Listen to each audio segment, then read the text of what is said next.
जेको आहे कॾहिं धारियो माण्हू जेको आहे पंहिंजी धरती ते क़ाबिज़ थिए ऐं पाण ख़ामोश थी रहूं, तारीख़ में इन ॻाल्हि जेको आहे अहमियत न रहंदी आहे। हा, तारीख़ जी इन ॻाल्हि जी अहमियत रहंदी आहे त छा जेको आहे वतन जा जेके बहादुर फर्ज़ंद आहिनि, छा उहे जेको आहे लड़ंदे।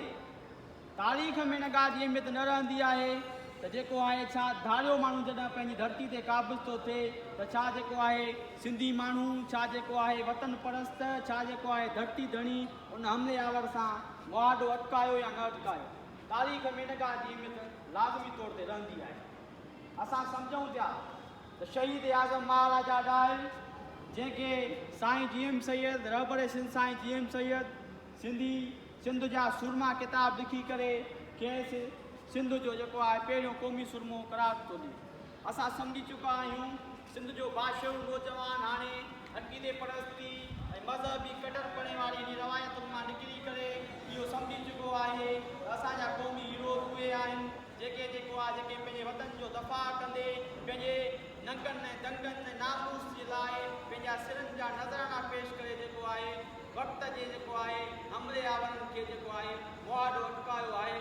उहे असांजा क़ौमी हीरोज़ आहिनि। उहो शहीद आज़म महाराजा ॾाहिर हुजे या अलाउद्दीन खिलजी सां जेको आहे जंग अटकाईंदड़ जेको आहे असांजो दोदो सुर्रो शहीद हुजे, या मखदूम बिलावल हुजे, या मुग़ल साम्राज अरगुन तुर्काननि सां विढ़ंदड़ जेको आहे असांजा क़ौमी हीरोज़ हुजनि, या असांजो दुल्ह दरिया ख़ान शहीद हुजे, असांखे उहे जेको आहे क़ौमी हीरोज़ जेको आहे असांखे तमामु घणा यादि अचनि था।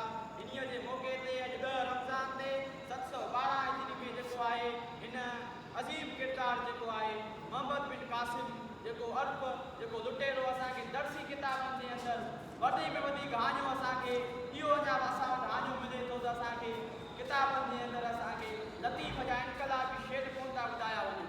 दर्सी किताबनि जे अंदरि असांखे जेको आहे शहीद राजा ॾाहिर असांजो हीरो न आहे। दर्सी किताबनि जे अंदरि साईं जीएम सैयद असांजो रहबर न आहे। दर्सी किताबनि जे अंदरि पाण जो क़ौमी शाइर शाह लतीफ़ न आहे, अलामा इक़बाल अथव। ईअं करे असां दर्सी किताबनि जे अंदरि जॾहिं वतन ग़ुलाम थींदा आहिनि त क़ाबिज़ क़ुवतूं इहो चाहींदियूं आहिनि त हिननि खां जेको आहे तारीख़ फुरे वसिजे, हिननि खां वतन फुरे वसिजे, हिननि जी जेका शनाख़त जेको आहे क़ौमी तशख़्ख़ुस जेको आहे हिननि जो उहो ख़तमु करे सघे। इन जे करे असां सम्झूं था दर्सी किताबनि में वेंदी असां जेको आहे सिर्फ़ु कूड़ ठगी ऐं मुनाफ़िक़त जेका पढ़ाई वञे थी, जेका जेको आहे अॻूणो सिंध टेस्ट बोर्ड जो चेयरमैन बि जेको आहे उहा गवाही ॾेई चुको आहे। असां सम्झूं था माण्हू